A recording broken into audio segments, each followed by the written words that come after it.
हिंदू धर्म में पितृपक्ष का विशेष महत्व है। इस दिन पूर्णिमा का श्राद्ध तर्पण किया जाएगा और अगले दिन यानी शनिवार को पितृपक्ष प्रतिपदा तिथि का श्राद्ध तर्पण किया जाएगा। मनीषियों के मुताबिक पितृपक्ष में श्राद्ध के लिए तिथि बार दिन का आधार मध्य ग्रह के समय पर निर्भर है। श्राद्ध यानी श्रद्धा पूर्वक किया जाने वाला कार्य। इसमें मान्यता है कि मृत्यु लोक के देवता यमराज आत्मा को मुक्त कर देते हैं ताकि वे अपने स्वजन के यहाँ जाकर तर्पण ग्रहण कर सके। पितृपक्ष में पितरों को याद किया जाता है। इसके महत्व के बारे में पुराणों में वर्णन मिलता है। वाराणसी वर्ष के 15 दिनों की विशेष अवधि यानी पितृपक्ष की शुरुआत कल से हो गई है। काशी समेत देश के तमाम जगहों पर परिवार की सुख शांति के लिए पितरों और पूर्वजों का तर्पण करते हैं। श्राद्ध पक्ष को पितृपक्ष और महालय के नाम से भी जाना जाता है। ऐसी मान्यता है कि हमारे पूर्वज श्राद्ध पर्व के दौरान सूक्ष्म रूप में पृथ्वी पर आते हैं और उनके नाम से किए जाने वाले तर्पण को स्वीकार करते हैं। श्राद्ध के लिए मुहूर्त, विधि और प्रक्रिया क्या होती है, इसकी ज्यादा जानकारी काशी के तीर्थ पुरोहित के वेंकटरमण गणपति ने दी है। देखिए आज की हमारी खास रिपोर्ट। काशी समेत पूरे भारत में पितृपक्ष का त्यौहार या पितृपक्ष की जो तिथि होती है वो कल से शुरू हो रही है और क्या कुछ करना चाहिए इस पितृपक्ष में, कैसे पितरों को शांति मिलती है, क्या प्रक्रिया होनी चाहिए, इस पूरी प्रक्रिया में के साथ बताने के लिए हमारे साथ हैं के वेंकटरमण जो कर्मकांडी पंडित हैं, पुरोहित हैं। उनसे ज़्यादा जानकारी लेते हैं। गुरुजी, कैसे ये पितृपक्ष का त्यौहार होता है, कैसे पूजा अर्चना होती है, क्या इसकी विधि होती है? सभी लोग को नमस्कार। कल से पितृपक्ष शुरू हो रहा है। पितृपक्ष को हमारे यहाँ मेला की तरह, एक उत्सव की तरह मनाते हैं, क्योंकि हमारे यहाँ शास्त्रों में बोला गया है अगर आपके पितृलोक प्रसन्न हैं, सभी देवताओं का आशीर्वाद आपको प्राप्त होता है। इतना विशेष हमारे यहाँ कोई भी शुभ कार्य हो उसमें पहले कोई भी कार्य शुरू करते हैं, नांदी श्राद्ध करते हैं पितरों को प्रसन्न करने के लिए। उसके पश्चात अन्य शुभ कार्य प्रारंभ होता है। उसी के निमित्त जो कल से ये पितृपक्ष 15 दिन का शुरू हो रहा है। कल प्रतिपदा है, अमावस्या 14 तारीख तक प्रतिदिन अपने पितरों के निमित्त गंगा जल से तिल मिश्रण करके पितरों के लिए, केवल पितर नहीं, पितृ पितामह प्रपितामहान, उनके यहाँ परिवार में जो भी गुजरे हैं उनको कारुणिक पितर बोलते हैं। माने करुणा से हम उनको तिल तर्पण कर रहे हैं। इस तिल तर्पण के द्वारा उनको आत्मा प्रसन्न होता है। क्यों? गंगा जल जो है, कलऊ गंगैव केवलम, इस गंगा जल से हम पितरों को जब तर्पण करते हैं, स्वर्गे लोके महीयते, वो स्वर्ग की ओर प्रस्थान करते हैं, उनको मोक्ष प्राप्ति होता है। इसलिए 15 दिन ही नहीं, केवल हमारे यहाँ अमावस्या जो पड़ता है, हर महीने में अमावस्या आते है, उस अमावस्या को भी पितरों के निमित्त तर्पण करना चाहिए।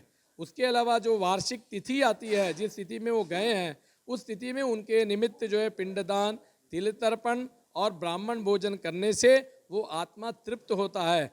अब पूछेंगे गुरुजी उनको तो मोक्ष प्राप्त हो गया। मोक्ष प्राप्त हो गया है, लेकिन वो वसु रुद्र आदित्य इस रूप में वहाँ पर बैठ के हमारे परिवार को आशीर्वाद दे रहे हैं, वंश वृद्धि का आशीर्वाद दे रहे हैं, सौभाग्य का आशीर्वाद देते हैं, इसलिए उस रूप में हैं। इसलिए प्रति वर्ष जो है जो तिथि आता है उसमें भी तिल तर्पण करना चाहिए।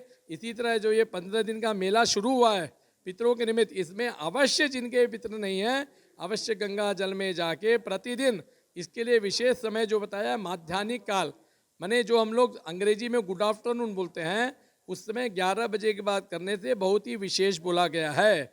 इसलिए प्रति लोग को यहाँ पर अवश्य तिल तर्पण करना चाहिए। गुरुजी, इस पितृपक्ष में क्या किस चीज़ को हमको अपने परिवार से दूर रखना चाहिए? कौन इस पितृपक्ष का पिंडदान कर सकता है? क्या प्रक्रिया होनी चाहिए और क्या क्या कुछ भोजन चढ़ता है और काशी में इसका क्या विशेष महत्व है? देखिए, पितृपक्ष में बहुत ही नियम के साथ रहना चाहिए। जैसे सर में बाल नहीं बनाना है, तेल का प्रयोग नहीं करना है, प्याज लहसुन आदि का प्रयोग नहीं करना है खाने में। क्यों? क्योंकि उस समय वो 15 दिन हम केवल अपने पितरों के निमित्त उनके ध्यान करके रहते हैं, उसलिए बहुत नियम बताए गए हैं। और काशी में इसलिए विशेष है क्योंकि काशी में भगवान मोक्ष प्रदान करते हैं। तारक मंत्र राम राम का उपदेश देके, जहाँ पर साक्षात गंगा दक्षिण से उत्तर की ओर प्रवाहित हो रही हैं, उसको मोक्षदायिनी बोला गया है। इसलिए इस गंगा जल के द्वारा अगर काशी में गंगा स्थान तो अन्य भी है, हरिद्वार है, ऋषिकेश है, कानपुर है, प्रयाग है, लेकिन काशी में त्रिकंटक विराजिते उत्तर वाहिनी, इसका बहुत विशेष प्रभाव है जो दक्षिण से उत्तर की ओर प्रवाहित हो रही हैं। और काशी जो है भगवान ने त्रिशूल के ऊपर रखा है, इसलिए इसका विशेष इतना महत्व है। अगर यहाँ पर हम गंगा जल से पितरों को तिल तर्पण के द्वारा तर्पण करते हैं, वो आत्मा प्रसन्न होता है। कली का प्रभाव, हमारा तपस्या नहीं है कि हमको दिखाई नहीं देगा, लेकिन उन लोग बहुत विशेष प्रसन्न होके हमारे परिवार में सबको आशीर्वाद प्रदान करते हैं। इतना विशेष काशी में गंगा जल से तिल तर्पण का विशेष बताया गया है। किसी भी स्थान में, काशी जो यहाँ 80 से वरुणा तक है, अन्य लोग पिशाच मोशन में भी करते हैं। वहाँ पर पिशाच मात्रा जो है, भूत प्रेत पिशाच आदि, उसके दोष के निवारण के लिए पिशाच मोशन में भी करते हैं। लेकिन गंगा स्थान जो है काशी में, अगर यहाँ पर करते हैं तो वो पितर स्वर्ग की ओर प्रस्थान करते हैं, हमेशा प्रसन्न रहते हैं। परिवार उसके द्वारा, उनके आशीर्वाद से सुख रहता है, वंश वृद्धि होती है, आरोग्य वृद्धि होती है। इसका विशेष महत्व है। देवता का पूजन छूट जाए तो कोई विशेष वो नहीं है। पितरों के निमित्त तर्पण अवश्य करना चाहिए। केवल ये 15 दिन नहीं, प्रति अमावस्या जो होता है और बार बार वार्षिक तिथि, उसमें भी अवश्य करना चाहिए। Thank you. ये थे वेंकट रमन, जो तीर्थ पुरोहित हैं, कर्मकांडी पुरोहित हैं, जिनका कहना है कि कल से पितृपक्ष का त्यौहार हो रहा है। और ये पितृपक्ष का त्यौहार अपने पूर्वजों के लिए काफ़ी महत्वपूर्ण होता है, क्योंकि धरती पर जो भी जीव है, जो भी इंसान है, वो अपने पूर्वजों के आत्मा की शांति के लिए, उनके मोक्ष के लिए लगातार कल पूजन अर्चन करेगा, साथ ही साथ काले तिल का दान भी करेगा। फिलहाल सारा समय के लिए वाराणसी से कैमरा पर्सन राम प्रवेश यादव के साथ अभिषेक। अगर आपको ये खबर अच्छी लगी तो अपने दोस्तों के साथ शेयर करना बिल्कुल ना भूलें। ऐसे ही तमाम खबरों के साथ जुड़े रहने के लिए देखते रहिए सहारा समय डिजिटल।